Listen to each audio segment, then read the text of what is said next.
And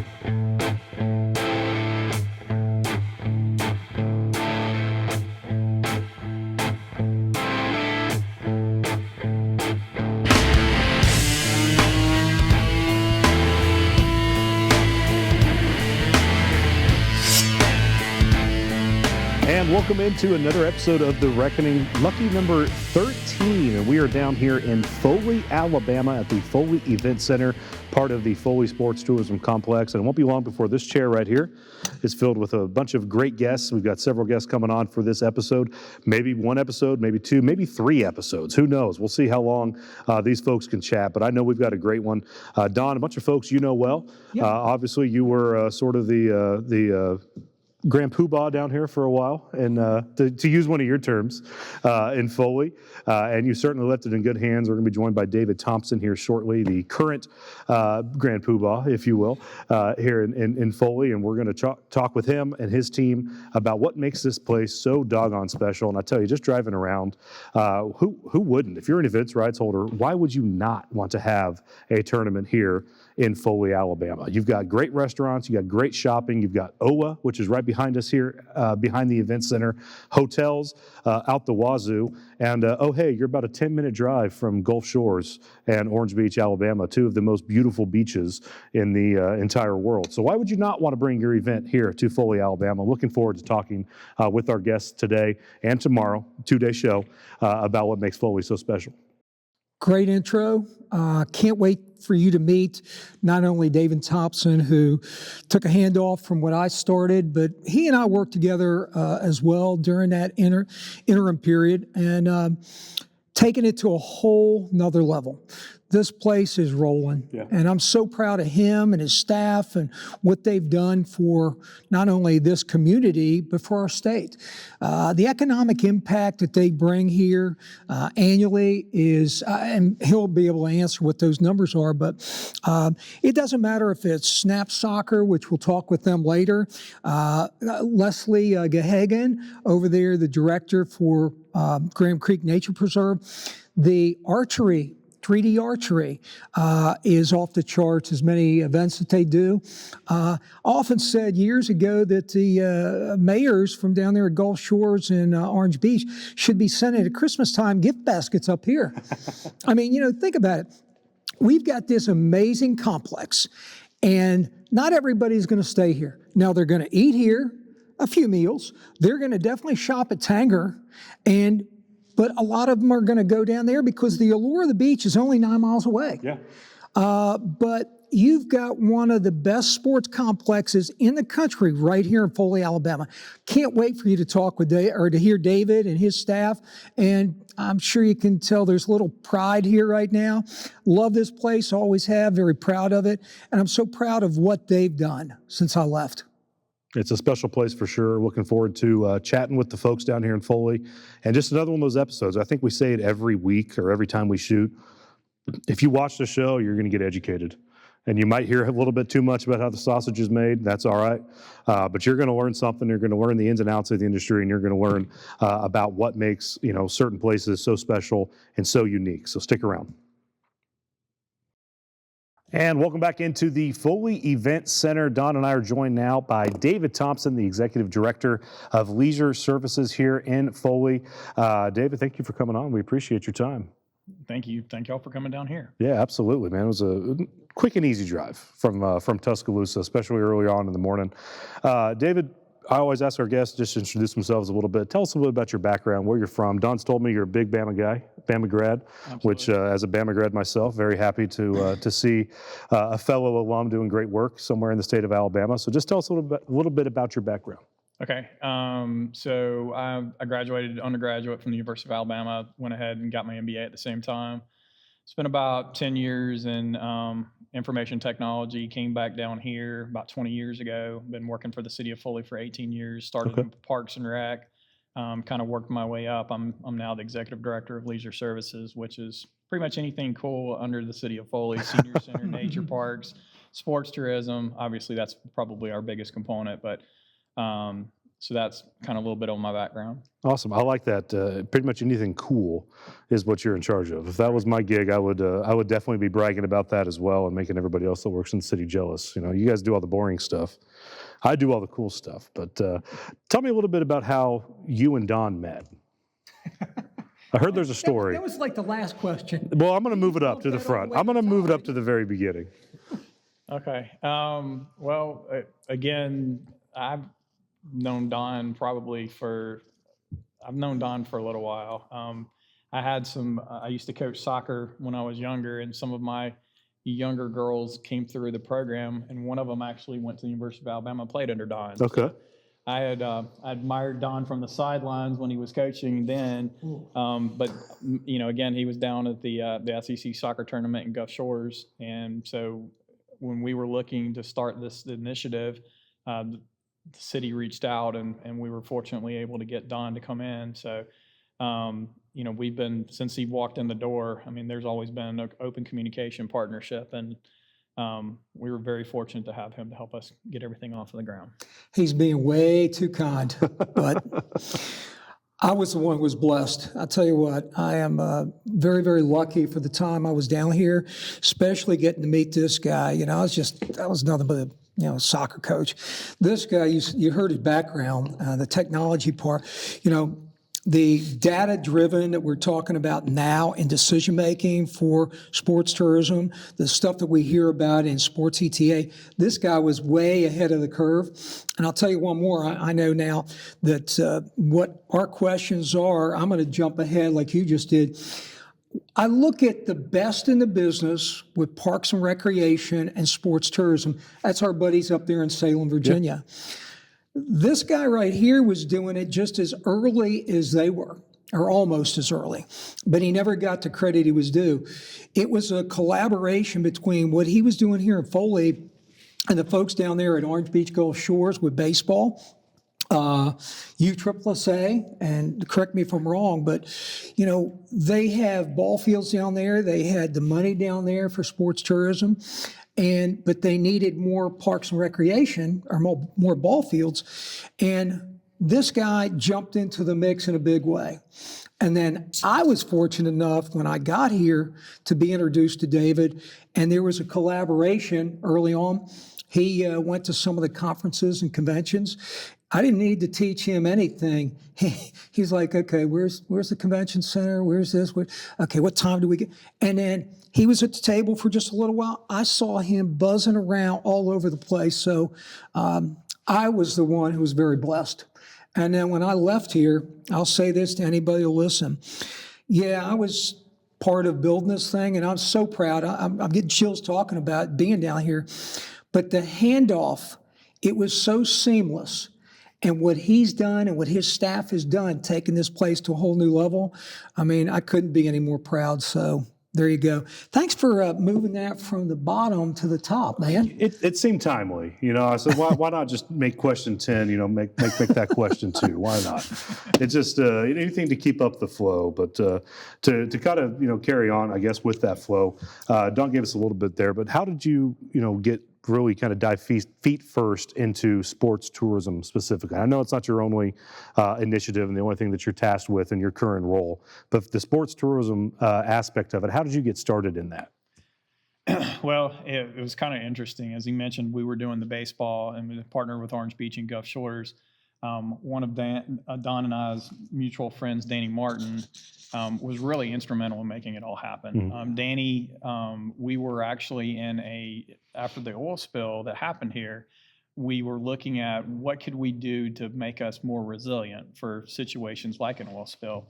And Danny Martin basically said, we need multi-purpose rectangular fields. And, that's really where our soccer complex came from. And we were working between Orange Beach and Gulf Shores and Foley. We had some challenges figuring out how 3 cities could work together to make that happen. Long story short, Foley said, hey, we're going to jump in, we're going to go out and get somebody to put us on the map, which we did with Don. And that's really where sports tourism took off. And, Don and I spent a lot of time early on working with some of these guys that were doing the building. He would provide the vision as far as what the rights holders were looking for. Sure. I would do it from the operations side and saying, hey, we need a maintenance board was one the thing that we brains. discussed, but the operational components. And so again, I think it was a great partnership. And, again, we enjoyed working together. I mean, we were able to, Don had his strengths, we had our strengths, and, bringing it together, I thought we were a great team. And that kind of carries on, and Don brought it up just a minute ago with the relationship between Parks and Rec and DMOs, and we had a great conversation with that with several guests, but most recently was with John Shaner and Carrie Harvey Cutter up in Salem, Virginia, and I mean those guys work hand in hand, and I think they reference to themselves as like work brothers or work husbands, and they're always working hand in hand. Tell me a little bit about that relationship and about how maybe the challenges and the benefits of this complex, this event center, the soccer fields, all falling under the city's umbrella. Okay. Well, so I will agree. John and those guys, when we went to conferences, we could clearly see that they had the type of relationship you want with Park and Recreation. And again, I think Don and I had that when we went on. Mm-hmm. When Don left, I was promoted up to sports tourism as well as Park and Rec. Mm-hmm. So the cool thing about Foley is it's all not just under the city, it's under one leadership. It's under one umbrella. So if I'm out selling something, I know exactly what I'm selling. I know what I'm asking my operational guys to do and the level of commitment that's involved with that. So it makes it a whole lot easier on the front side, having everything under one umbrella from the sales side to the implementation side. So you know what you're getting. And if you're not delivering for the sales, our ops team is going to feel bad and vice versa. We don't want our sales guys to overburden our ops team. So we work together. And again, the whole sports tourism industry is about teamwork, everybody working. So it's really cool to have everybody under one umbrella.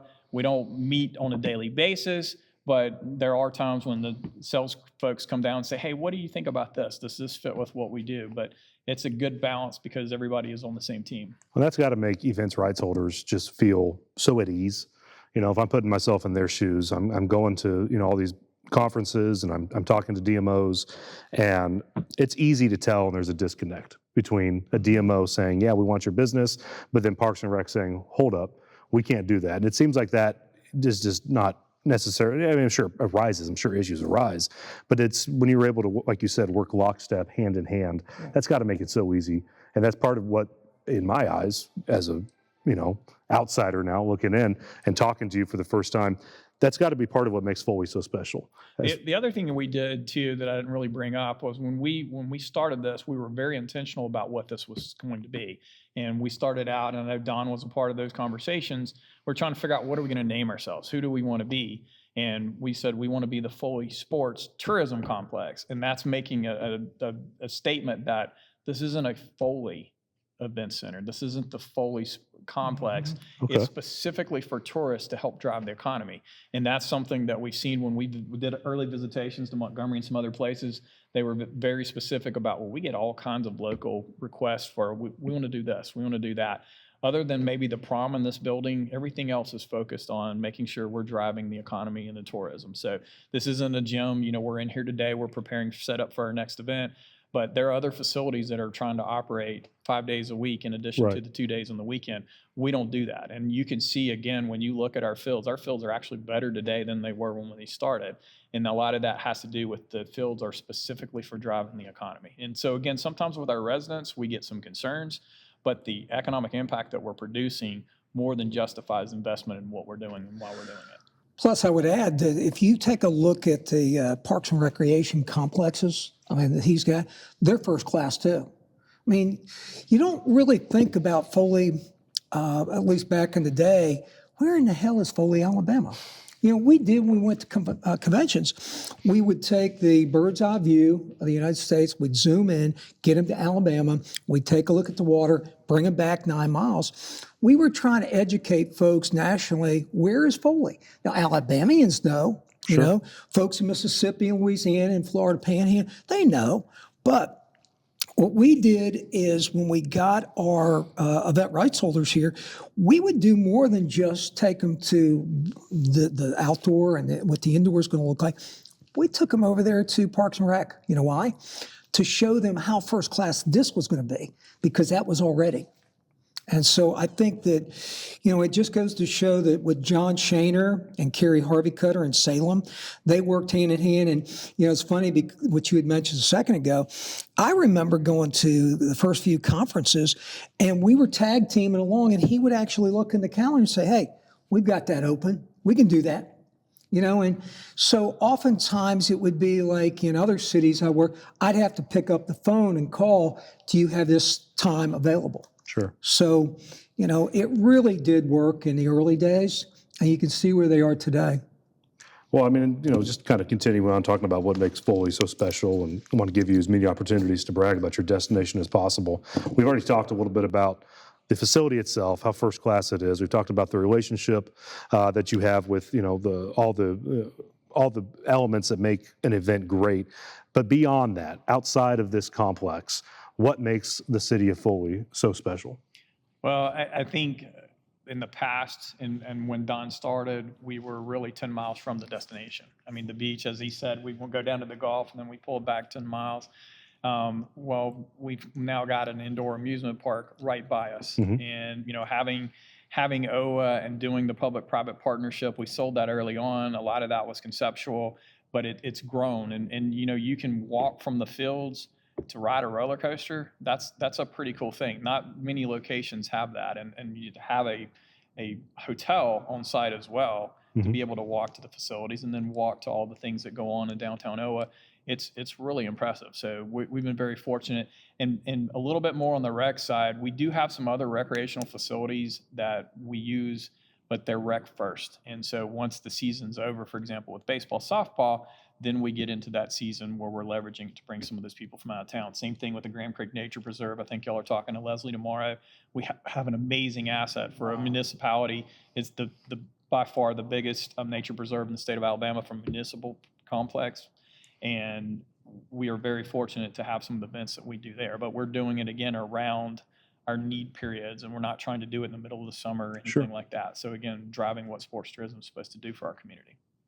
All right, I'm just smiling. I'll probably be smiling for the next day and a half, Don's just taking it on. I know we've been wanting to get down here to Foley for a while. We're glad we're finally able to make some dates work, and really can't overstate just how excited I am to be here and to see this facility up close. I've been to OWA a couple times. Actually, the day I proposed to my wife, we spent the day at OWA, and then I proposed to her later that night on the beach. But we did have some good times up here in OWA as well.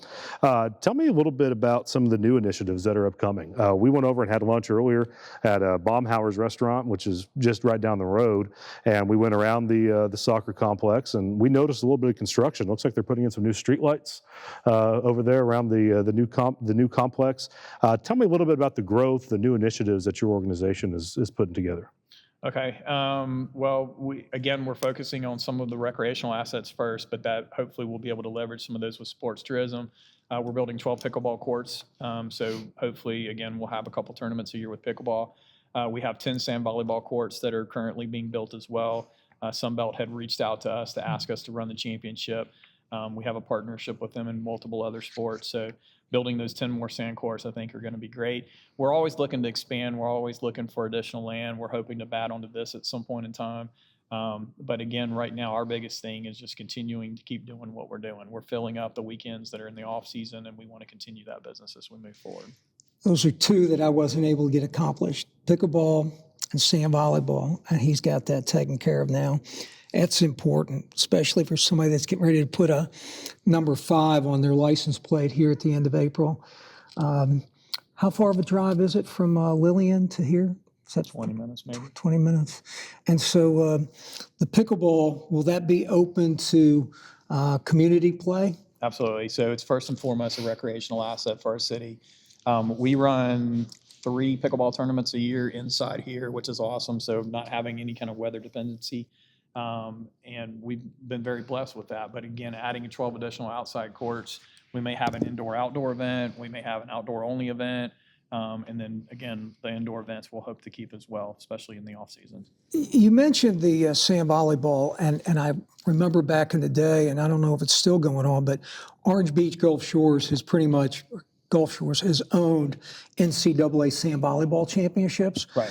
I would imagine that your facility will offer many of those college teams an opportunity to prep, to practice before that tournament. Is there a collaboration on that, or is this just you expect to bring in tournament play? How'd that work out? Well, again, I think first and foremost, it's a recreational asset. In the city Okay. of Foley right now, we don't have any kind of volleyball programs for our youth because we don't have a gym space. We don't have anything Okay. internally. So when they're hitting middle school for the first time, they're learning volleyball skills. So what we're hoping to do is really start with the outside, give them that ability, run a couple of leagues. But again, Sunbelt has specifically reached out. I know we can do a couple of youth tournaments. So again, it's just like our other recreational assets. When we're not using it for our recreational programs, we're going to look at possibly programming a couple of tournaments around those or events around those. Maybe I need to talk to Dr. Barnes and see if the HBC UAC is going to add volleyball. There you go. Sand volleyball. You know a guy. I know a guy. You know a guy pretty well. David, I'm going to give you a chance here, almost speaking directly to events rights holders who I know are in our audience that watch our show. Give me the nuts and bolts, the numbers. Don's mentioned you're a data guy. Tell me what exactly you guys have to offer, whether it's court space, number of fields, and we've talked a little bit about it already, grant opportunities that you offer, whatever the case may be. Tell us a little bit about those. Okay. Well, we've got 16 outdoor recreational soccer fields, and we use those for lacrosse. We use those for soccer. We also have the robotic painters that allow us to change up. So if we have small-sided soccer one week, we can grow to the 12-sided the next week. Nice. 11-sided. And, you know, the biggest thing I think about Foley Sports Tourism is our team. It's not any one person. We have an amazing team. They know exactly what they're doing. The fields, again, we have an agronomist that's on staff. Don actually hired him initially. He came from a golf course background. He has you talk about data. He can tell you exactly what you need to do, why you need to do it, and the science behind it. And again, we get compliments. I think when you talk to John Giedrich, he's going to tell you our fields are better today than they were when they started. And we're always looking to improve. We have some under drainage on our fields, so the fields drain extremely well. It is the natural grass, which again, most purists for soccer really want to have that. We run a couple of lacrosse tournaments a year. We do have nets in there, so it's really set up for lacrosse. We haven't found a lot of lacrosse in this area, so we're still working on that. But this facility is, you know, you can't always envision what's going to go in this facility. One of the things we do in here is we have a pro shoot down for archery inside of this facility. Okay. And it's not something you would expect to do and to come inside and shoot inside of a building like this, but it's been a great partnership. They do the 3D stuff out at Graham Creek, and then they come in here and finish the finale on TV in this building. So we run pickleball inside, we run volleyball inside, we run basketball inside, 12 volleyball courts, 6 basketball courts. And then pickleball, we can do up to 20 courts inside. So again, I think we have a lot of specialists that from an inside perspective, we know exactly what we can do, what we offer. But if it's something that's new, we know how to handle the event. We work with the rights holders to make sure that they have all their needs handled, whether it's from trainers or for security, whatever they need, we're very comfortable with because we've run so many of these different events and what we do. We have a 4,000 person graduation in here. So it offers a lot of flexibility. So the staffing, again, it's very, very team oriented. And so this weekend, we have a couple people out, but we have other people stepping in the shoes to make sure that the events go as planned. You know, what David said earlier, it's not just his staff. You know, it's what I remember about Foley. It was once I got here, it was all for one for all. We are totally committed as a city. And, you know, I look at an example would be, David mentioned lacrosse. Lacrosse will eventually start migrating down this way. I mean, we're still waiting for it, but we're ready for when it happens. An example, and this is the all-in I'm talking about. When I was told that we were going to do lacrosse, I ran out and researched a little bit and realized that, you know, with the way our fields are set up, it's 6, 5, 4 in a line.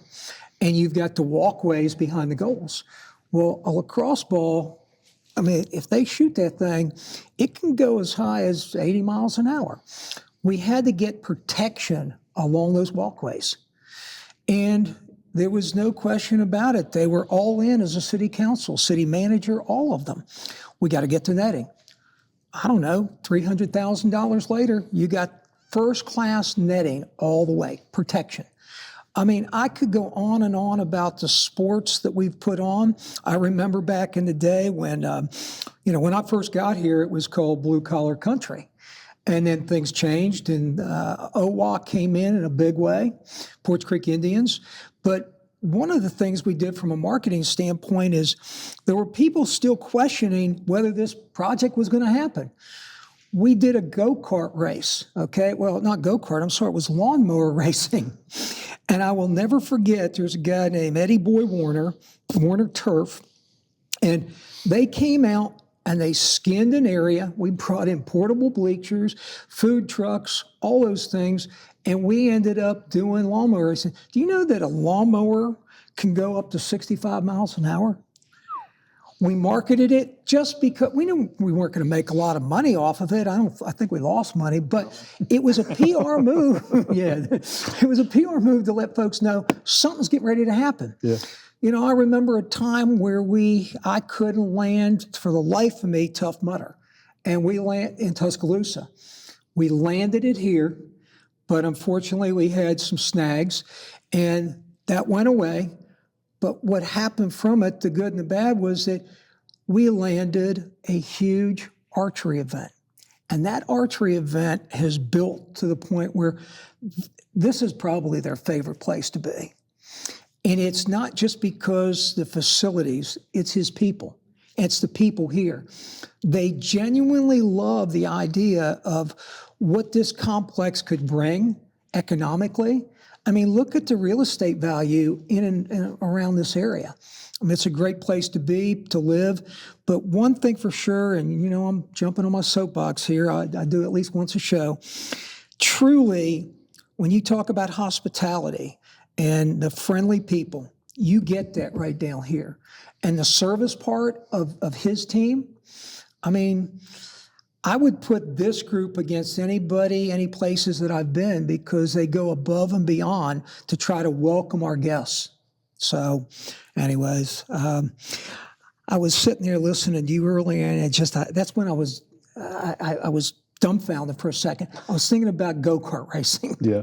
The stories I have from this place, all the things that we did, like NERSA. I will never forget that.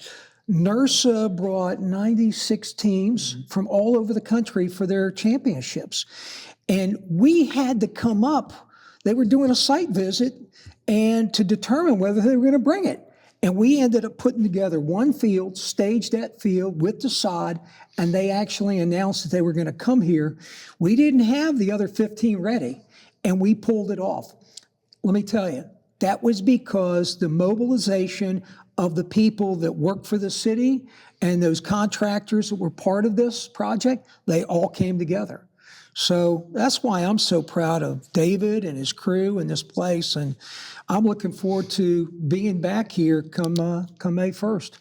I've joked with Don that we need to start just rename the show Don's Soapbox. Because he likes to hop up on there, and that's all right. We're here for it. Only when I'm proud. Well, I do think, again, going back to your original question, I think one of the things that we do is, like Don said, from a hospitality perspective, we try to customize our approaches for everybody that's coming in. We incent people. We don't necessarily give grants, but we reduce costs based on the number of room nights that are put in Foley. We have a great group of partners that work with us. But when we're approaching rights holders, it's not really as much of a contract as it is a partnership agreement, where we feel like most of these people that come in here are family. We look forward to them to coming back. We can pretty much tell you what our schedule is. I'm going to say probably 80% of the weekends are repeat business that we know when it's going to be and who it's going to be. And we look forward. We have diversity in what we're doing. So again, archery is very different than when you have some of the volleyball. And even with the volleyball groups, you have 8 to 10 different people. So the tournaments have a different look and feel. So, Sure. Again, working with our local community, they've been great. They've embraced the sports tourism.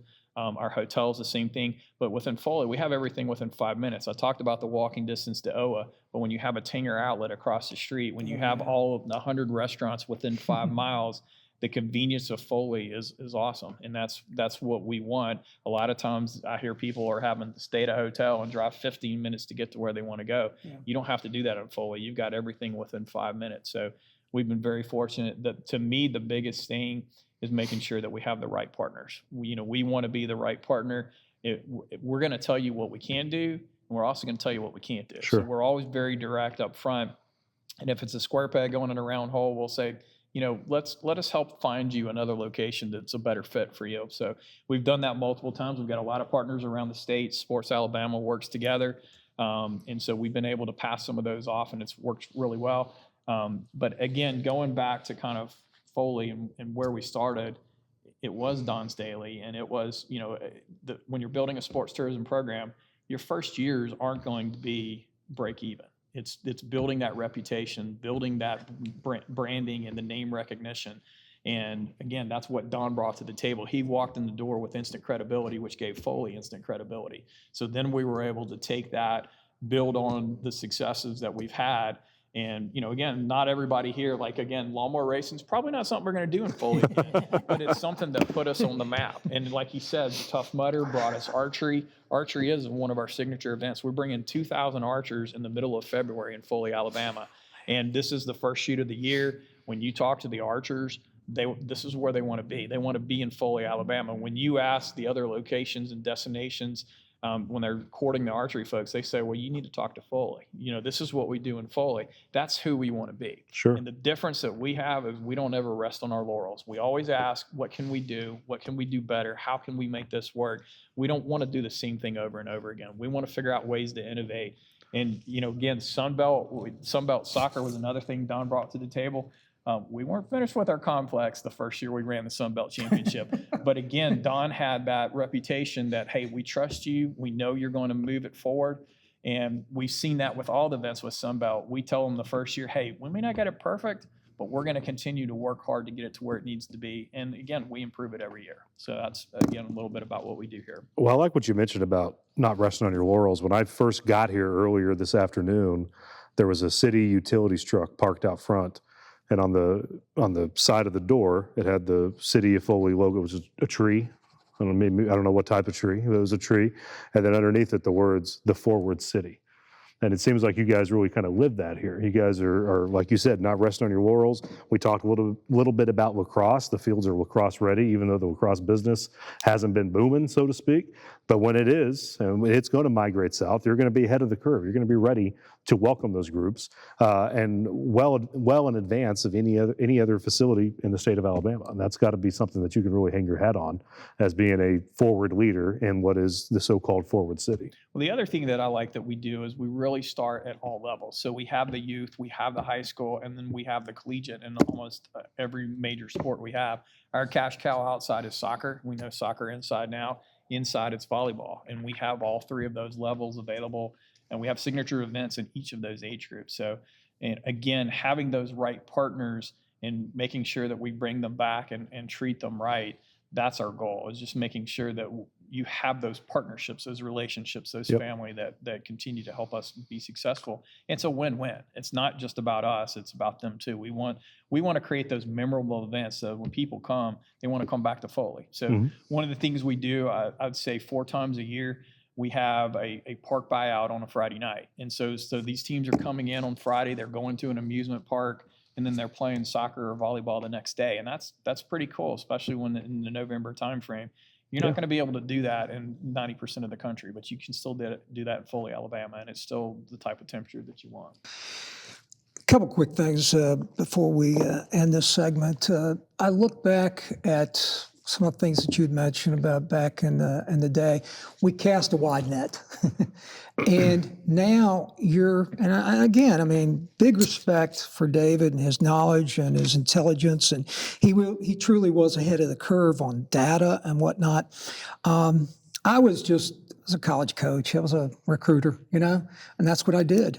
And I was able to have some successes here. But when I look now at strategic, when you go to a convention, this guy helped me. It's like, okay, Don, you can do 50, 60 meetings, and that's what we ought to do maybe year 1, 2, 3. But as we go forward, we're not going to do that. We're going to be more zoned in and strategic on what we're going to go after. And I look at, a lot of folks that think that's the way to go. That's a lot of busy work. He was about ROI before that was in vogue, okay? Something else I want to bring up, partnerships. I mean, I'm thinking about getting hit in the back of the head with a roll at Lambert's. When I came down here as a young soccer coach at Alabama, I brought the team down, and we played down there at Orange Beach with Danny Martin and all those guys. And I think about the partnerships that they put together with, Char over there at Wolf Bay. I mean, my God, we're going to eat there tonight. I think of Bob Baumhauer and what he's meant to this facility, to this area. I look at Lambert's and, getting hit in the back of the head. But also, one of my biggest clients, and I think that they're now a very big client of yours, was a city councilman here, Charlie Ebert, introduced me to a guy named John Guidros, who owned a company called Snap Soccer. And come to find out, John was related to Bob Baumhauer. Well, the long and short is that John said, you build it, I will come. I will bring these tournaments. And they did us right for years. Tell us a little bit. We're going to have John on. I mean, he's right now skiing there in Colorado, but we're going to get him in on the virtual. Tell us a little bit about what somebody like him or Mike Terrell means to you. And then is Coach Bryant still around with volleyball? Right. Talk a little bit about some of those partners. Again, I think that's the biggest thing, is making sure you identify the partners up front. John Guidros is our soccer resource. So when we're looking at some of these smaller tournaments, even some of the bigger tournaments, we'll consult with them. So rather than going to a trade show, John's the one going to the trade show. We sit down with them on an annual basis and say, what can we do better? Not just with events, but new events. And when I first started here, I walked over to the hotel and said, what do you need? When do you need it? And it was November. And they said, we need November business. So I went to Snap Soccer and I said, John, let's create an event in November. And that's one of the park buyouts that we do. So on a Friday night, we have them, because it's football season, it's high school football season, it's hard to get people to travel. But John helped, and that's the biggest event that they have during the year. So that thing started from nothing, and we were able to build it up. There were some events that we had that were soccer events that didn't work well. We put them in partnership with John. John helps manage those events, so he's done a great job. You mentioned Mike Tyrell. It's a professional ASA archery organization. They've been great to work with. He knows exactly what we want. We know what we can do, and it's been a great partnership. Gymnastics is another one. Mike Holdifer, Eric, and those guys.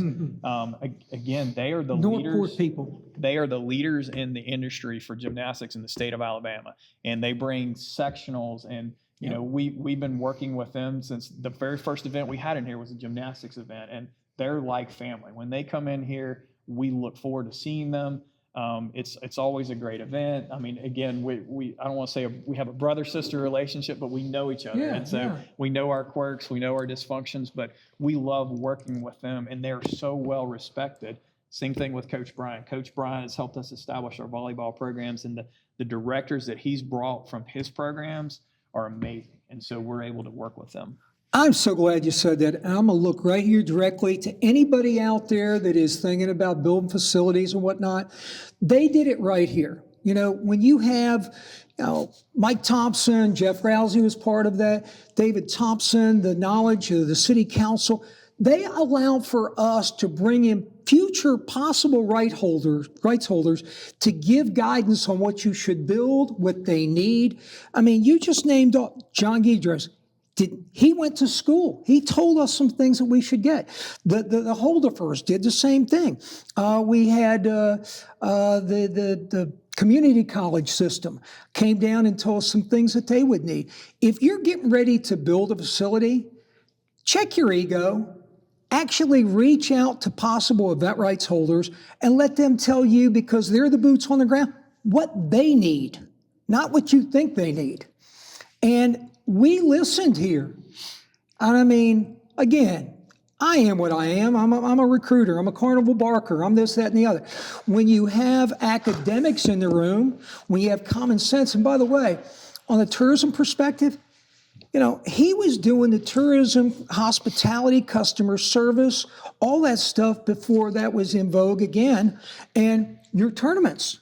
Weren't you going around? I mean, I think the girls down at Orange Beach started to take interest in those sheets, asking clients, how was your stay here? Where did you stay? How many folks in a room? Where did you eat? Those things are important.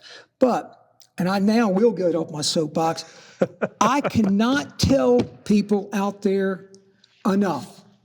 Listen to the rights holders because they're the ones that are going to bring you the business.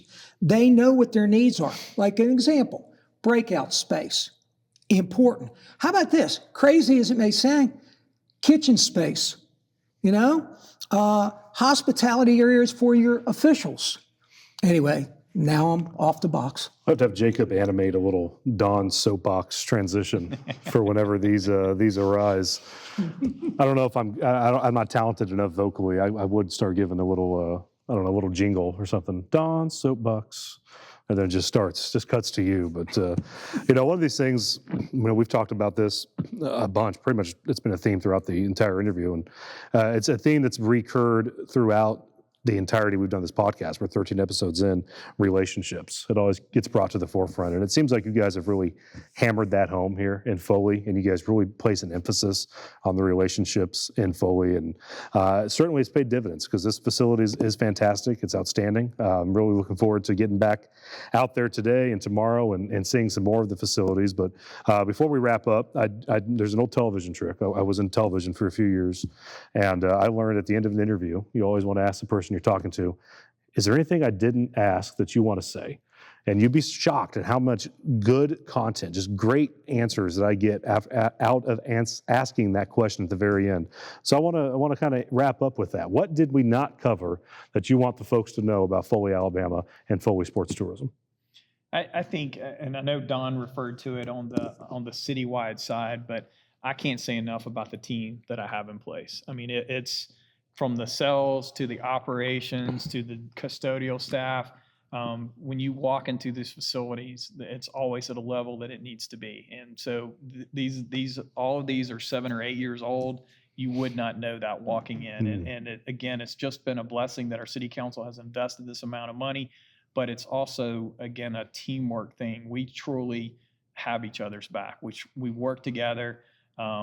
Again, there are some brother-sister times where we may not all be on the same page, but we are one team, and we're always focused on being a team. And I think that's the biggest thing. And again, being all under one umbrella makes a big difference. And you can have all the good park and recs you want, but you still have a different directive. But we all in sports tourism have the same directive. And so Foley Sports Tourism is never about Don Staley or David Thompson. It's about the entire team. And you'll hopefully meet some more of our team as you go through this podcast. But I'm blessed with the team that I have. I'm blessed with the people that I have, and we've been very fortunate in Foley, Alabama, from our leaders investing into the sports tourism industry to the operational staff that we have in place. And again, we hope to continue to grow, but we're very happy with where we are. It took us a while to get to where we are, but we're very happy with where we are, and we look forward to continuing. And I would add this, they're very unique. I mean, when you start looking around the country, and I won't dive too deep into that, but I will say this, that not only did they pick the right guy after I left here to encompass everything, but his working relationship at City Hall with the council, I mean, with Leslie over there, all those components, everything from, and I did want to ask you about new lights that I was seeing out there. Is that something that you had to politic for? Or yeah, that's something, again, I think the city as a whole is really forward-looking, and so we're looking at more green spaces, more trees, more lighting, and just from a safety perspective.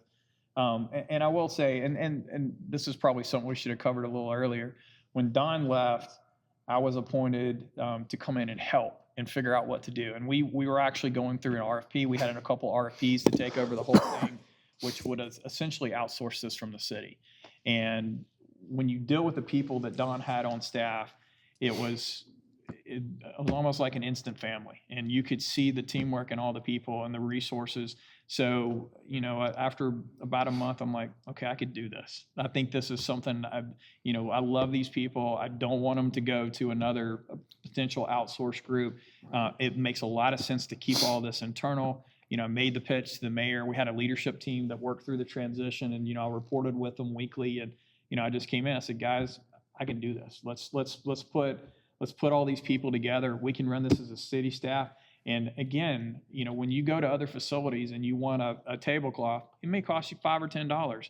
We're going to go get you the tablecloth and put it on. There's no questions asked. Sure. So we're always supposed to do that. We want to, we call it give them the pickle.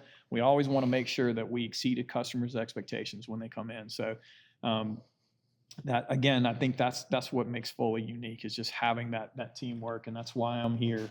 And there are very, very few of these around the country. I mean, it's not just tourism and parks and recreation. He wears other hats as well. He's upper level management here at the city. So it truly is a buy-in. And look, different strokes, different folks, but this here is unique. It really is. And anyway, man, I can't thank you enough for not only the time, the hospitality, and what you've done. You know how proud I am of this place, but I'm proud of you and the team that you put together. So we put them together. We put them together because it's both of us. So. Well, David, we appreciate your time. Appreciate you coming on, and we're looking forward to spending some more time down here in Foley today, tomorrow as well, speaking to more folks of your team, these people you speak so highly of, and just really happy to be here. So stick around. Okay, thank you. And we're back at the Foley Event Center here in Foley, Alabama. We're joined by two more members of the Foley Sports Tourism team. Should have a third popping in. We hope Angie is able to swing by and join our conversation. But we're joined by Shelly Kickler and Christy Thompson, two of the outstanding members of David's team. He talked very highly of y'all yesterday when we chatted with them. So we're really looking forward to getting to know you guys. And I always ask our guests at the very beginning just to tell us a little bit about themselves, or as Dawn so eloquently put it earlier, tell us who the hell you are and what the fuck you do. So we'll start with you, Shelly. Yep. So I handle the marketing and the new sales that comes in. I'm the chief marketing and sales officer here. Okay. I have been in the tourism industry for about 15 years now. I think I kind of started out in the media side of things, and then moved over to Foley close to 5 years ago. Okay. So all the new events that kind of come in, I'll go out to the conferences and recruit them, and then I handle the marketing. I can attest to that because 5 years ago I was in College Station, Texas. You were my contact when you were at Sports Events Group. And I remember sending an email to you. I didn't hear a response. I was like, what's going on? And then your replacement took over. I was like, oh, okay. That's why. But yeah, I remember. You never heard back from me. I know I would have. You definitely would have. But no, when you were one of the first people I reached out to when I took that job for ad placements, and I remember I saw Alabama in like the email signature, and I was like, Roll Tide? Question mark? And I got a Roll Tide back. So I was like, all right, I got a friend in the industry. Yes, so. you do. Christy? I am Christy Thompson. I'm the sports business development manager. I recently had a title change. I went from sponsorship sales manager to business development manager now. It kind of encompasses more of what I do, and that is working with our local hotels, negotiating event rates. Then I work with our sponsors, which we say are partners and sponsors. So You got a lot of them too. yes, we do. We're very fortunate. Our partners have been, most of them have been with us from the very beginning. So they've stuck with us. Now, this one right here is, when I look at this staff that David, this all-star staff that David has, this was one of the early ones on my staff, Angie as well. 2017. Was it 17? 17. Yeah. And then we wanted Shelly on board, couldn't get it. We were ramping up back then, but I met them like you did through down the street in Gulf Shores. Tell us a little bit about that, your beginnings in the industry. Talk about those conferences that you guys put on, which were, look, Sports ETA back in the day was NESC, was my favorite because it was a lengthy one and the business got done and, the educational components. But if you push me a little bit, I'd tell you that convention was my favorite because of Talty, Carrie, yourselves, the event that you put on. It was a party for all those who attended. Tell us a little bit about your beginnings with them. Well, we were both with Sports Events Magazine, and she was actually my manager there, and got me interested more into the ad sales side of things. So we say ad sales, but really it was working with destinations. And we were so fortunate. We got to travel all over the country, get to meet some amazing people, work with some amazing organizations. But we also threw a conference every year called Sports, the Relationship Conference. And that was the brainchild of Talty O'Connor. And it was really his baby. Yeah. And I think it still is. We try to still carry on his legacy and his traditions of what the conference of just being fun, but getting business done. You know, I mean, again, it was first class, it was fun. And of course, Stephanie and the group that's running that now does a really good job. They But do. I miss Talty at the golf tournament, and I really, and it's not just me, there's a lot of folks that missed him, power of the microphone at the front of the bus before and after the tournament. Yes. We always had a blast, and we got great business done. So, of course, you guys were there kind of cutting your teeth for a while in this industry that we love so much. And then all of a sudden, the city council decided that they were going to build this amazing complex. In the beginning, it was blue collar country. And then the city of Foley with their idea of building the rectangle fields. And then, of course, the event center. Right. And then, of course, blue collar country went away, and Porch Creek Indians came in with their deep pockets, and that's how Owa got to be. Tell us a little bit about how that all happened, the transition from down there to up here, and the beginnings of what you remember when this was all barren land, and Eddie Boy Warner, and the sand, and the sod farms, and all that The stuff. tractor races. Oh my God. Remember the Our first event. go-kart racing? The go-kart, Oh yes. my God. Talk a little bit about those things, the beginnings. Yeah, that was, I mean, that really started before I got here, but to see it come to fruition with, like, growing up in Foley, because was born and raised here, seeing them actually get on board with sports tourism was so exciting, because I had kind of been behind the scenes for so long working with all these other destinations on it. And then when Foley came on board, it was just like, oh my gosh, I can't believe that, like, our little town is really going to jump on this bandwagon. And so it was exciting to see it, and it was scary at the same time, because, when you come from this area and you've grown up here, and I know that that's any kind of evolving town, you're going to have that community, like, what's going on? What is this? What are they doing this The weekend? growth is scary, especially for the ones that have grown up here and Right. seen it. And so, there was always that. And it was kind of nice for me, because I got to go and explain to, like, my grandparents and my great-grandparents, like, What to was going on. really, like, put it into perspective into how it was going to go, and the growth behind it. And so, and then you guys know definitely a whole lot more Yeah. once it really got. In taken off. 2017, well, actually, we started the fields at 2016. Yeah.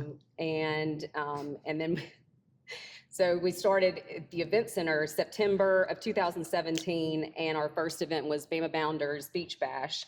Our second event was Columbia Southern University's commencement with 5,000 people in this building. So I think our fire chief about had a little bit of a panic attack before that. But Bounders, we were actually yelling at each other on how to turn lights on, because we didn't know which ones to, Yeah. it was an infant to us. Well, let me just say a couple things real fast. I couldn't be any prouder of a community, and of course, the staff, the two of you, Angie, what David has done, this whole community. And, by the time this show airs, I may already be relocated down here. I love this area. I got here in '94 as a soccer coach at Alabama.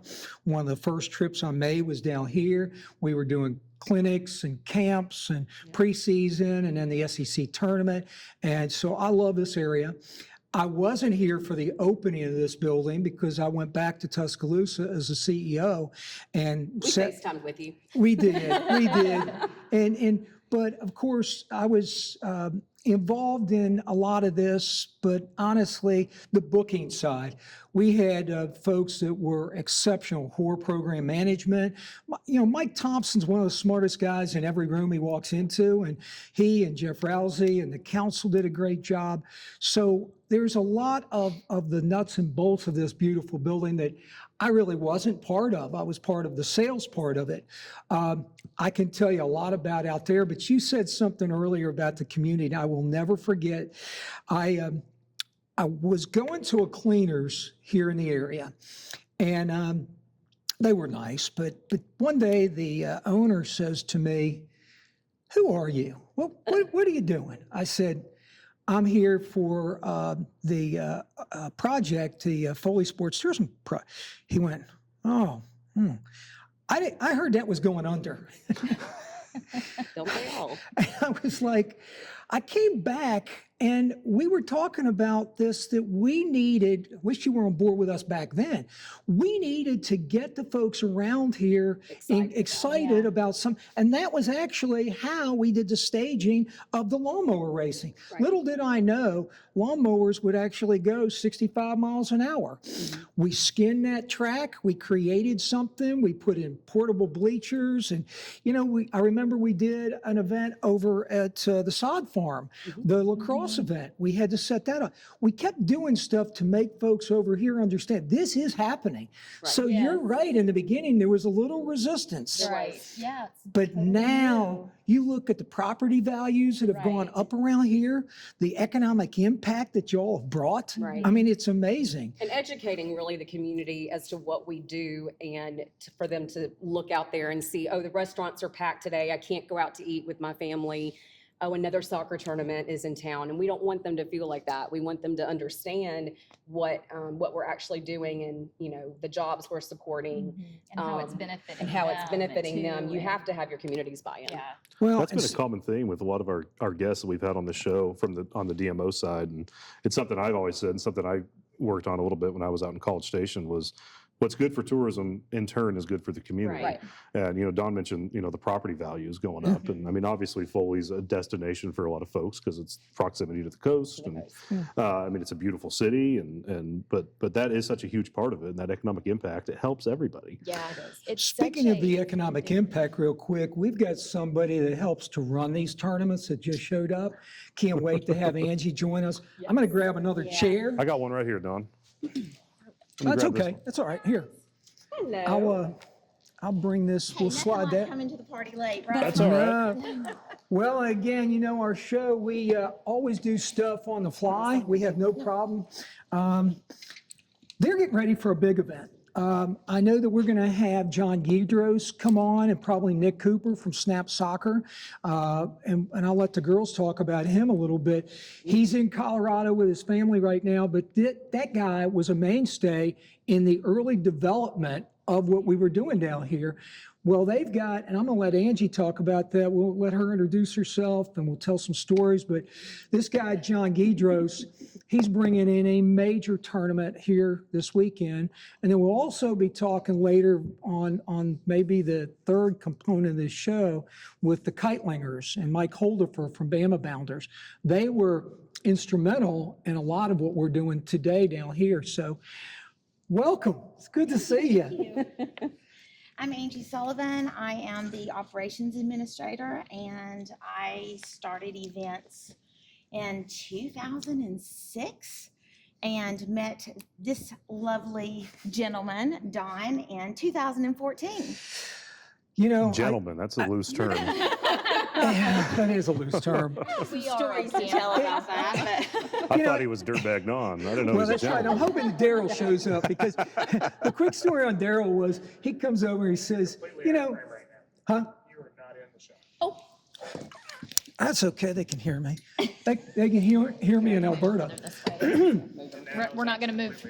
No, you're, okay, you All can right. now, further this. Now, how about now? We love each other. you can come on close. Let's get on in here. Come on. All right, we good now? This is part of how the sausage is made, man. You have to working on the fly. I mean, hey, it's operations. It's just gotta roll organized with it. chaos. Roll with it. I actually love this. I mean, really, I think, you came over and you told us, hey, I might be a little late. I got to run over the fields. I think that plays in well with what we're talking about. I mean, The- I was just It does. We'll just- Drop and run. the leaps and bounds that you guys go through to make sure that your clients, the events rights yeah. holders, are serviced and taken care of and are, set up for success when they come down here. Yeah. I think that's the goal. The goal is for them to get here and arrive, which they will be arriving this afternoon, right. and to walk into a facility that is ready. Ready. For them. Yep. We don't want them to know what went on Prior. prior to that or what went on before they arrived, for us going, oh, we've got to get this fixed. We've got to get this together. We've got to get it organized. And the operation side of things, that is the way that I would describe it, is organized chaos. Yeah. I mean, you can plan for everything to happen, but what is going to happen is what you did not plan for. Oh, yeah. Right. When I look back at this staff, it reminds me of recruiting, college coaching. You got your blueprint, you've got your list of kids that you got to run around and go to the fields and check out. Oftentimes, some of my best players were not on the list, like this one. I mean, I'm at a chamber event, my first chamber event. I'm sitting there and people eyeballing me and trying to figure, who the hell's this guy? And I'm just kind of standing out and I'm watching this woman. She is in charge. She's buzzing Rocking it around. out. And I'm going to tell you what, you know how good they do it in Tuscaloosa with the chamber events?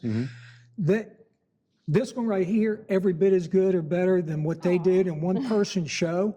And it was amazing. I was like, who is that? And next thing you know, we get this all-star on our team. Yeah.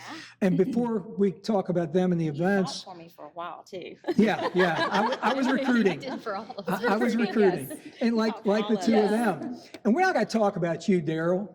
If you show up, then we'll tell a story about Dirtbag. But no, what really happened is started to get an all-star group, and Angie. No, of course. Christy did operations as well. Both the two of them did there with the Sports Relationship Conference. But now that they've sophisticated here, they've got all the staff, the manpower.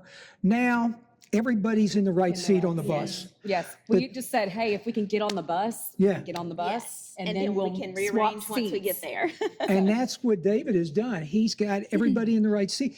But talk a little bit about what you do. I know the girls, before you got here, told them what their jobs are. Tell them what you do, and then let's start transitioning into the beginnings. How did you remember it in the beginning to where we are today? Do you really want to talk about the beginning? Well, leave out some of the, When we made you go Let's home a cherry couple pick. times. get out of here, Staley. Hey, Staley, you almost had a heart attack. You're not allowed here for a week. You are banned for the rest of the day. Calling your beautiful wife and saying, take the phone away from him. Yes. Just take the phone away. Kim, help us. Get him off the field. Ingress, egress. Hey, real quick. I remember one day coming back from a convention and I saw the toilets out there in a line. Do you remember they had put in the wrong commodes? They yes. were Yes. residential and they had to come back in. I mean, I'm And laughing you were about it. not here through that decision where we had an issue and we had to just immediately correct it. And you came in on the tail end of it and we're like, what is this? I was like, you don't want to know. You just don't need to know. And that is, David has hired some amazing people. He also inherited some very great people too. What I've always said is you surround yourself with enough smart people Right. that make you and the company, the organization look good. And you allow for them to make decisions. These are decision makers right here. So I'm going to back off and shut up. You guys take the floor. Well, to be honest, for me, on the operations side of things, I just work the events and make sure that the events are running according to the contract that is put in place, either by Shelley or David. And then when they pass that off to the operations side of things, it is my job, my team's job, which I can say my job, but my job is easy because of the team we have in place. It's second nature to them now, and they just take it and They're go. amazing. Yeah. We just go through the deliverables and what we have to do, how we have to put it in place. And the majority of the time, to be honest, that is and happening behind the scenes, and where our team really shines is what happens during the event. Because hospitality, I know David mentioned yesterday, give them the pickle.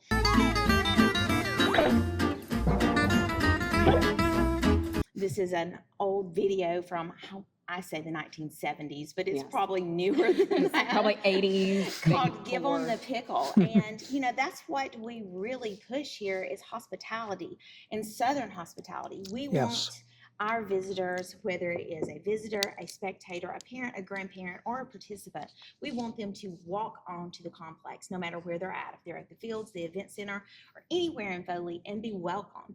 That's where we shine is what we offer as a community. And just as a neighborhood is the way I would describe us. We want the visitors to feel welcome, and the tourism side of that, which I'm pretty sure that they probably covered before I walked myself in late. Sorry about that again. No need. Operations. You got to do what you got to do. Bringing them and getting them here so that they can enjoy what we enjoy. I mean, we take pride in living here. We want to share it. We want people to be able to experience that with us. And if they walk away from here not knowing that there is a Tanger outlet within a stone's throw of us, or right behind us, amusement park, an indoor water park, multiple restaurants. Correct. We didn't do our job. Then we didn't do our jobs. Right. So I'm gonna have to hit those outlets on the way out. I saw a Crocs outlet. Oh yes, Yes. we have I'm a Crocs. Crocs aficionado, so I'm gonna have to There go you get me a go. couple of pairs before I hit the road. But Yes, Yes, absolutely. we'll take your tax dollars. sure, why not? I'd rather you guys have them than Tuscaloosa County, But I mean, we have roughly between 90 and 100 events a year, and some of those are on the calendar. Some of those are private events, so they're not on the calendar. We get a lot of phone calls. I kind of work local events if we have an event that we are doing here for like the high school. Okay. Anything other than that really runs through David and Shelley. And then behind the scenes, I'm sitting at a desk. Pretty much the invoicing, the money, the budgetary of the facilities. That's me, and that's where the teams. She's a jack of all trades. Not Don't really let her. happy with Don't let me. her Swiss Army knife. Yes, They're not- She was back then too. They're not really happy, at some points where I'm like, no, we can't do that, or oh yeah, we can do that. Let's figure out how. So, but Or when I she mean, looks at me and she says, This is not the "Christy, time." this is not the time." Or I am the world's worst, especially Christy. I think Christy gets the worst of me because she'll be over here and she's sidestepped and she's completely off frame and running down a different path, and I'm standing behind whoever she's talking to, and I'm like, it's And what she's this is like, how we love each other. okay. It's That's been a kinda like- labor of love from all of us. That's kind of like Jacob. Whenever we're running over after too long of a conversation for a segment, and he's giving us this. and- Yep. I don't wanna do your dirty work no more. And Got to have somebody on staff that keeps you in line. you got to have That's somebody that right. keeps us And in she's line. very yeah. good at it. So, I mean, I I wanna sort of keep- equate, well, I was just going to say, I kind of equate what the two of them do. They go out like what we did in the very beginning. Right. You go to these conventions, Right. you show off what you've got, you get them in for a site visit, then you hand them off to this one, and she takes it from there. It was first class here when we're talking to you, and then it's first class when you get here. Just real quick on the economic side, just a quick snapshot. Yesterday, I wish we would have seen Char last night, but we had an amazing meal at Wolf Bay Lodge. Yep. Right. Afternoon, we actually got some footage from a really nice girl there behind the bar at Baumhauer's. Had a good meal there. And of course, we'll eat again, we'll do gas. That's all part of the component of economics. Yep.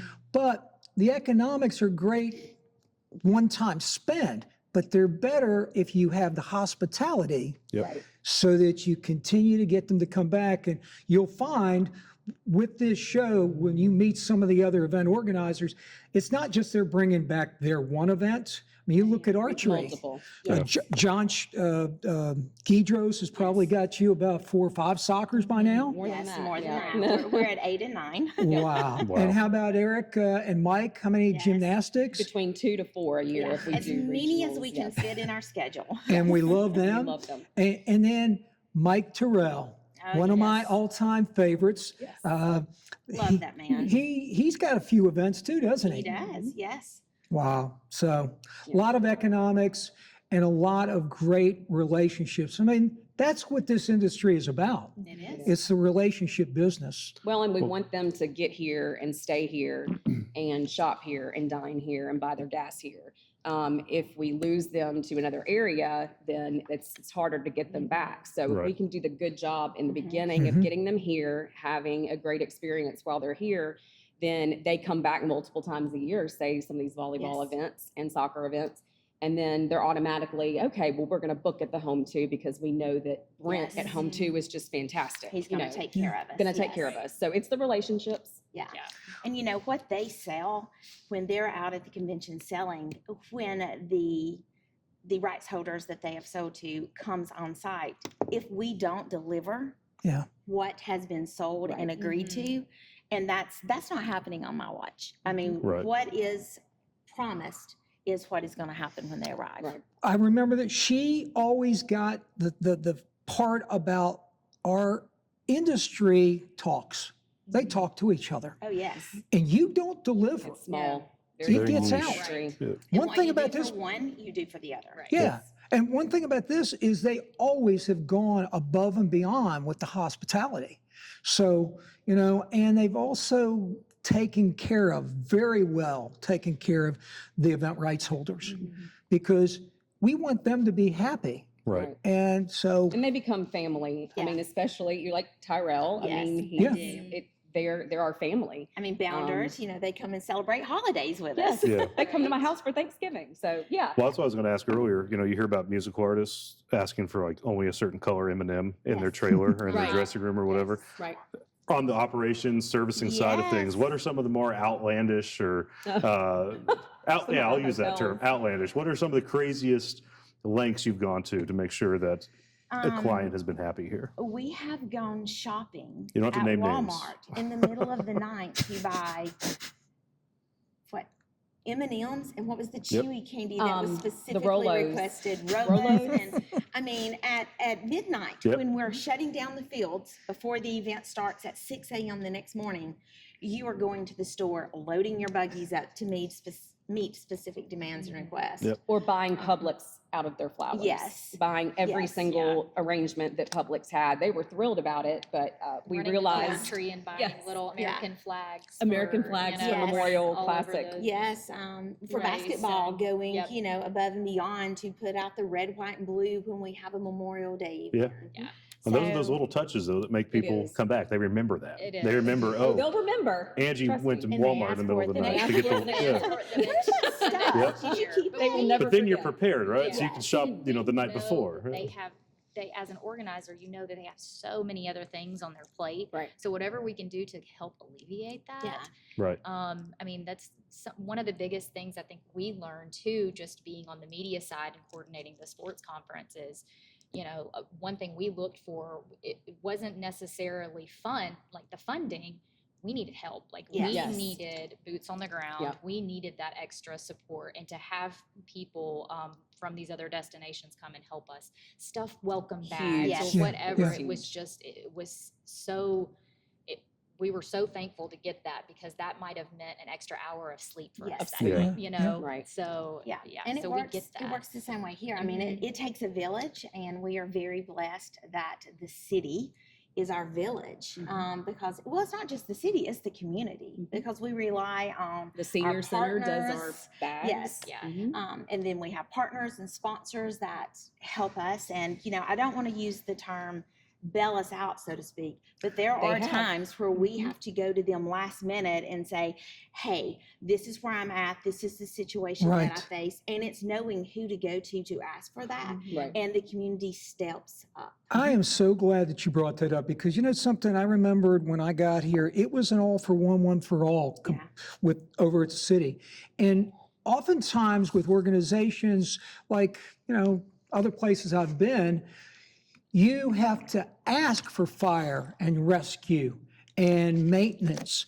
The folks over here, they've all bought in. You can pick up the phone and call a Chad, you can call a Daryl, and they're Johnny on the spot. They're here with a gravel truck to help bail you out because, you know, you're trying to do parking and it's slippery and, you It's a know. village for sure. It's a multiple departents working with our blessing. events. It's Yeah. an absolute blessing. And you know, I remember, you guys help me out, I may be a little bit off here, but do you remember when we were going after the NERSA championships in the beginning? Yes. So we had promised the fields to be ready sooner for their site visit. Right. Well, little did I know, it rains down here in the Gulf Coast almost as much as Seattle. We had some weather that year. Yep.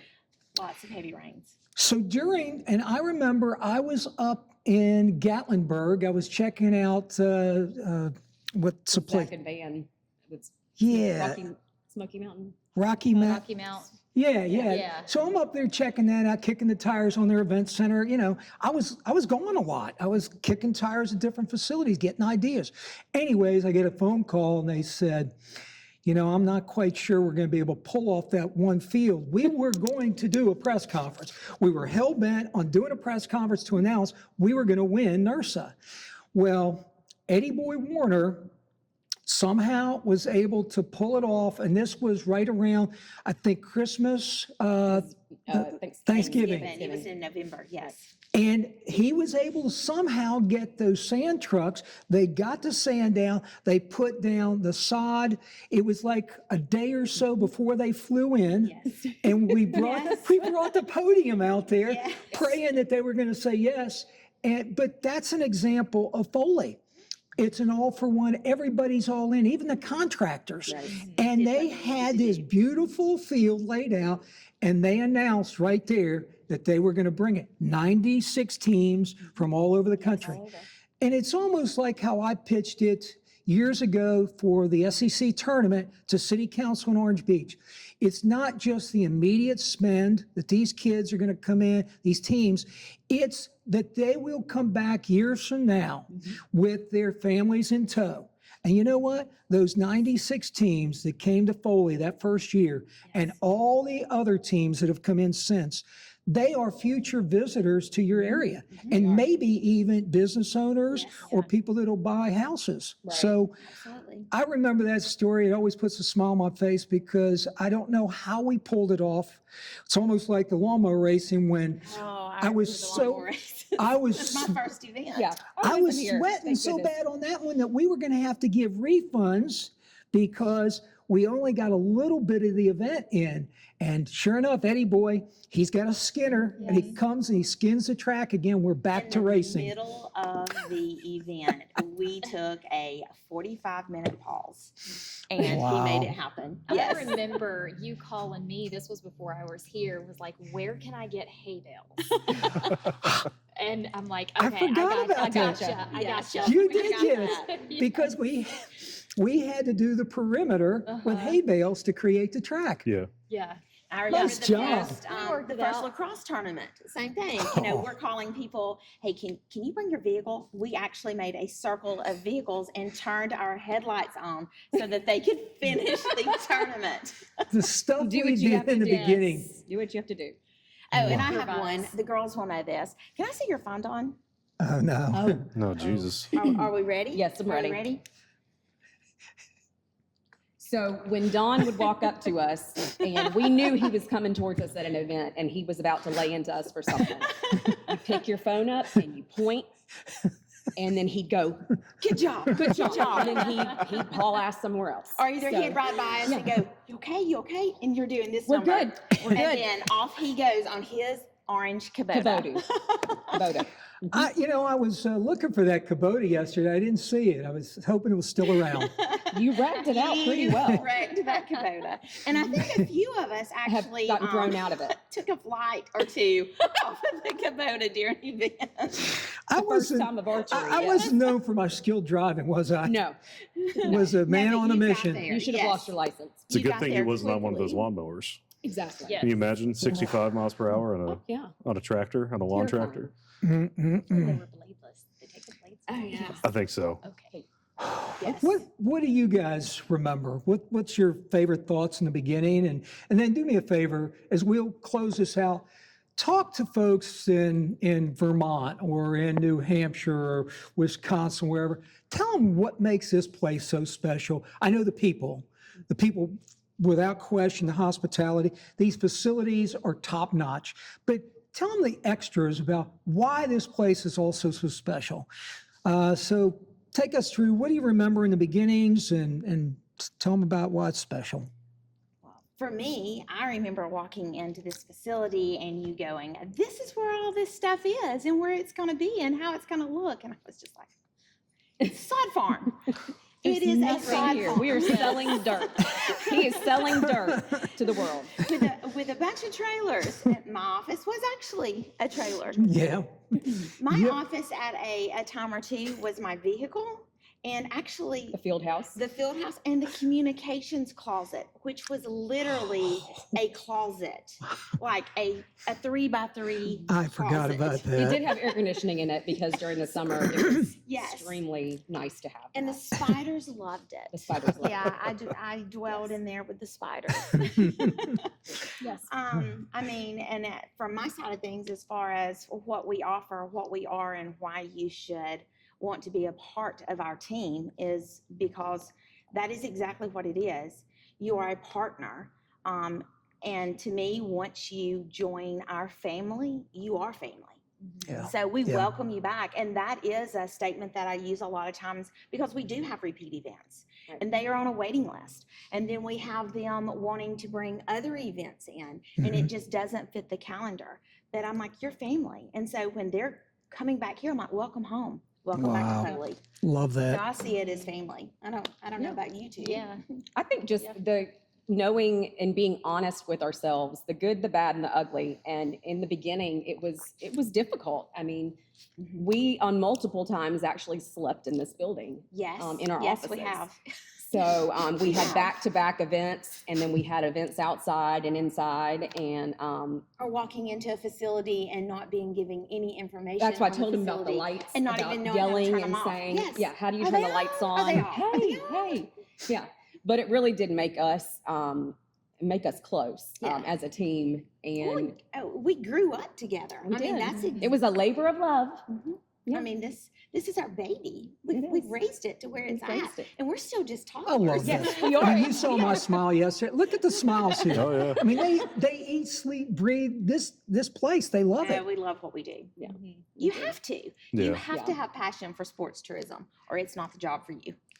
Right. And for you, I mean, it's got to be easy for you to market this. I mean, there's so much to market. Yeah, I don't think that it would be such a challenge if I didn't grow up here and see it, as a pile of dirt in a sod field to come to where it's at now.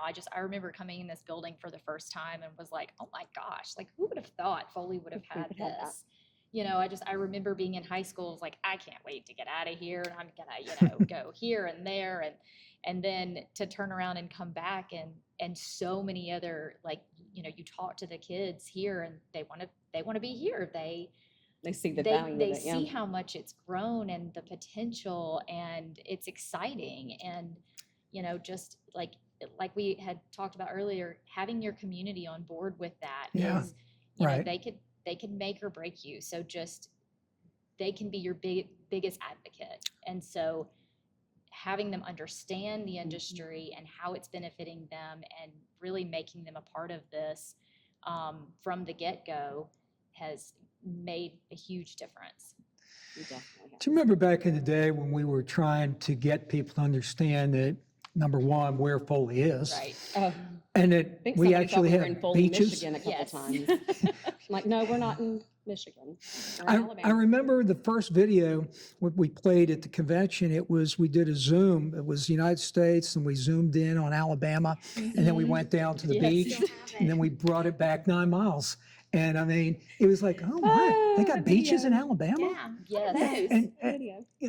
but Is that true? You really People have outside those? of Alabama truly are shocked. I'm a non-native. I'm from California originally, and yeah, I have friends that are like, "There's beaches in Alabama." Like, yeah, Yeah, you really don't know. I remember seeing so many ads and placements that we would do, and I'm like, put Alabama on your ad. Yes. Like, you know, They would if put a that star was the where we biggest are. thing Yeah. was like, you know, you're like Foley. I'm like, you know where it's at, but they don't. You need to do So a clinic it at the ETA convention, because you know what? Every time I get the newsletter each week, Uh-huh.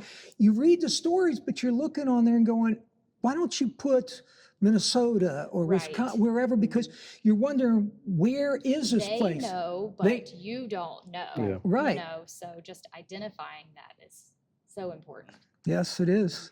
That's the reason she's marketing, because I go, what does that matter? We all have our niches. That's Uh, right. That's why we're in the right seats. Well, I have done nothing but smile since I arrived here yesterday, Yeah. and this puts a big smile on my face. Being with David yesterday, I mean, I'm just so doggone proud of him and what he's accomplished, and you know, I'm excited to be back in the area here in the future and We're happy to have you. continue to watch what you guys are doing. Again, I thank you for the time. Yeah. We're going to go over and talk a little archery Oh, with Leslie Gahagan. That was another one of our partners in crime Right. getting started. You know, before we had our really first event, I think it was the protest. That was Tough Mudder. Do you remember? I think the way it went was I worked so damn hard to get it in Tuscaloosa, couldn't get it. And then we landed it down here. And then there was a story in the Mobile Press Register, and I believe it was erroneous, where they said 100,000 people. They put one extra zero. It was only 10,000 people. Oh, and people panicked. They panicked. It was so we pulled that off the table. Right. But then that's opened the door for archery. And I'll never forget the first archery tournament. We had that massive tent, but we also have a lot of bad weather down here. And I remember I was telling David this around 4:35 in the morning. And a couple of staff members are holding on to the poles on the tent. with the wind and the pouring rains. Yes. And you know, we've done that more than a few times. He could have been taken out back then, and you know, I mean, what would have happened? Well, I'll carried tell you what away. would have happened. She would have said, "Run, let him go." Just go.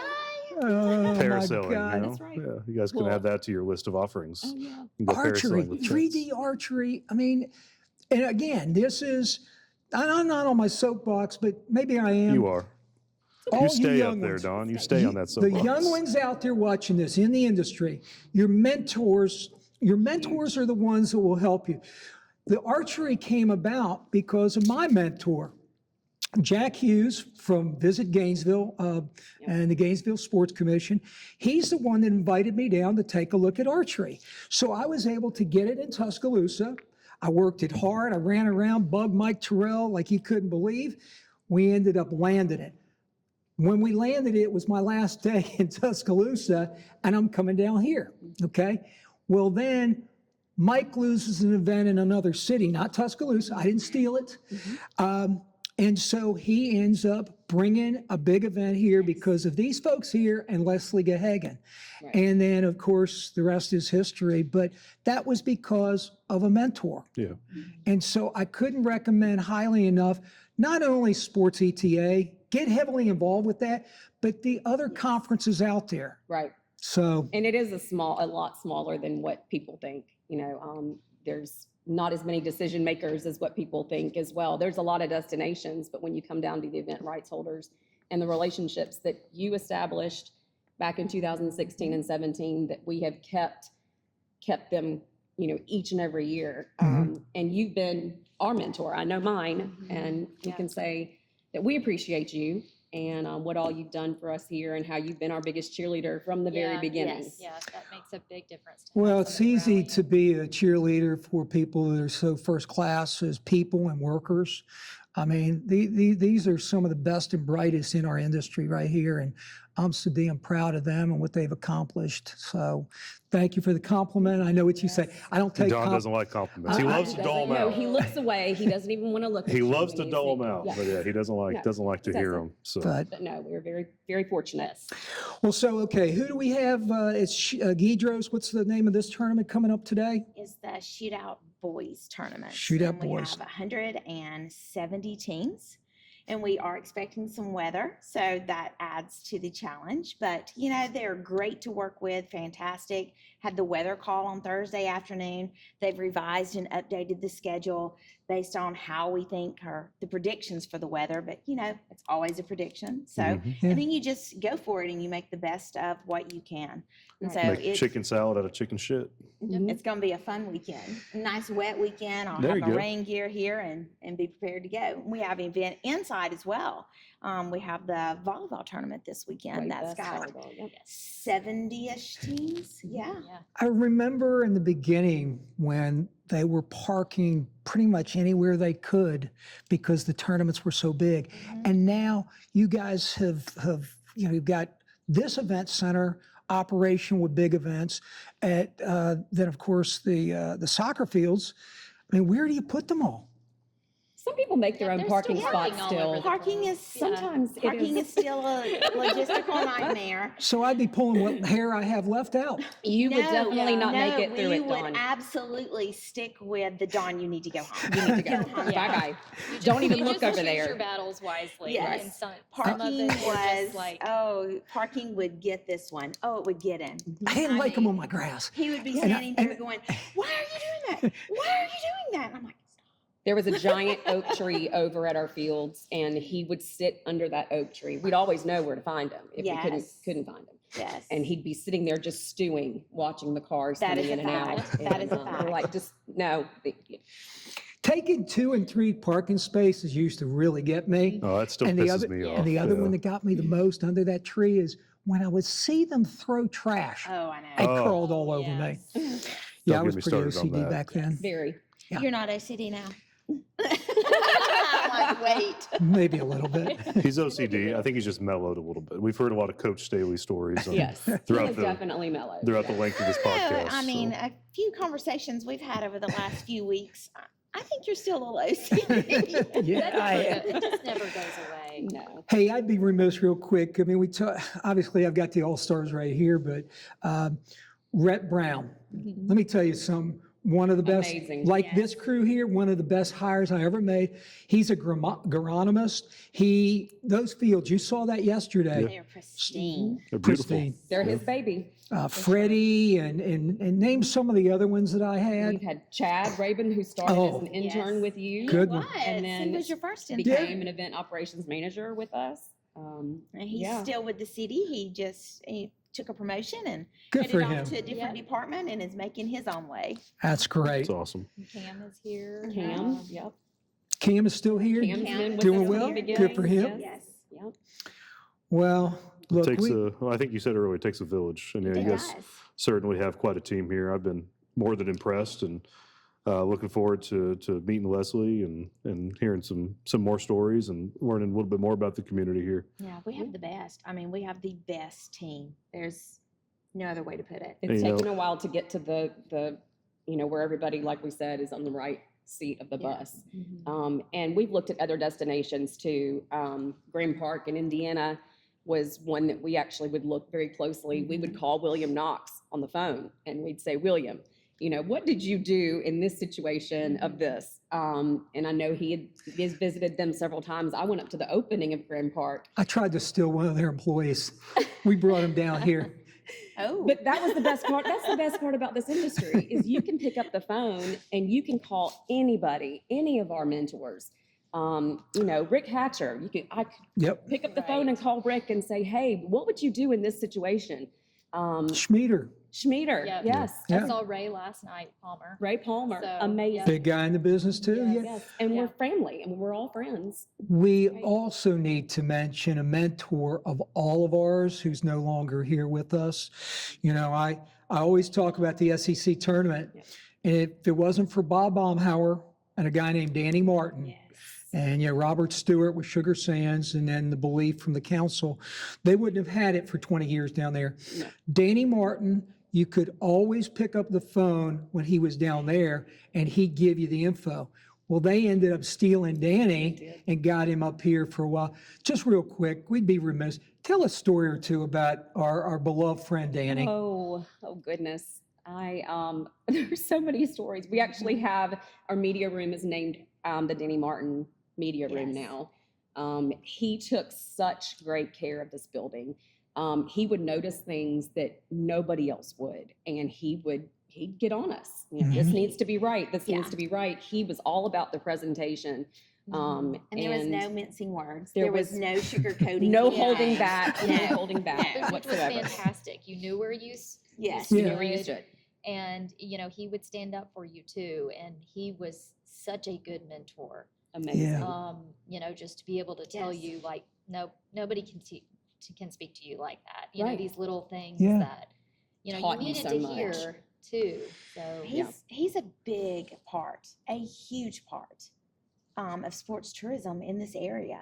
Yes. Just Yeah, not a just in huge Foley, part. Gulf No. Shores and Orange Beach Yes, and everything. in this entire area. Yes. I mean, he was the one that opened the eyes and actually brought sports tourism here, so to speak. He was sports tourism before that was in Before vogue. it was a thing, before it was a Absolutely. cool thing down here. Yeah.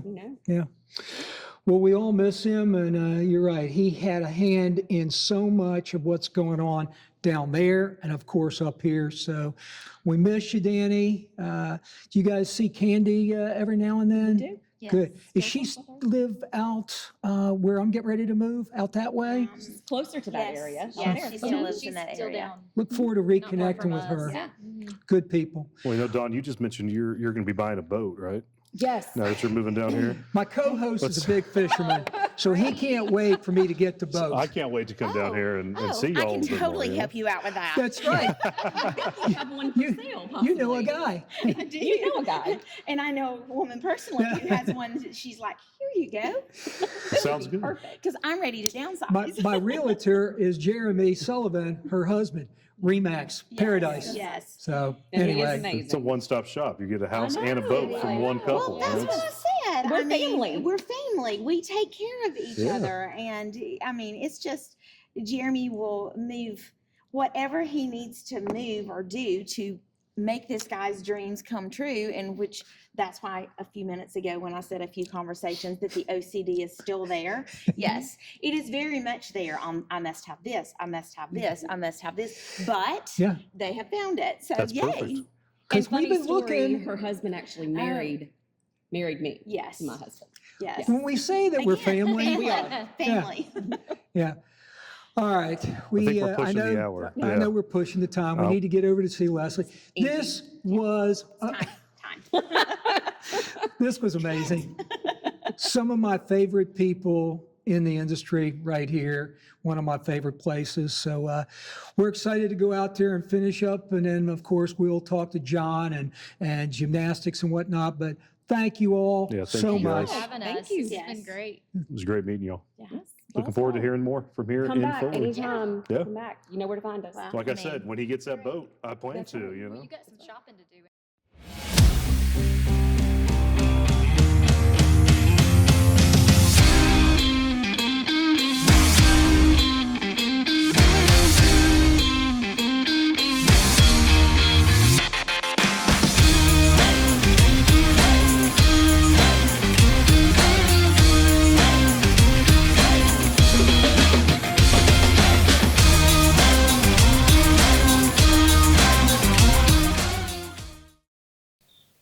Well, Don, we're wrapping up our physical time here in Foley at the Graham Creek Nature Preserve. This is a beautiful place. We referenced it a few times in an interview with both the girls and David.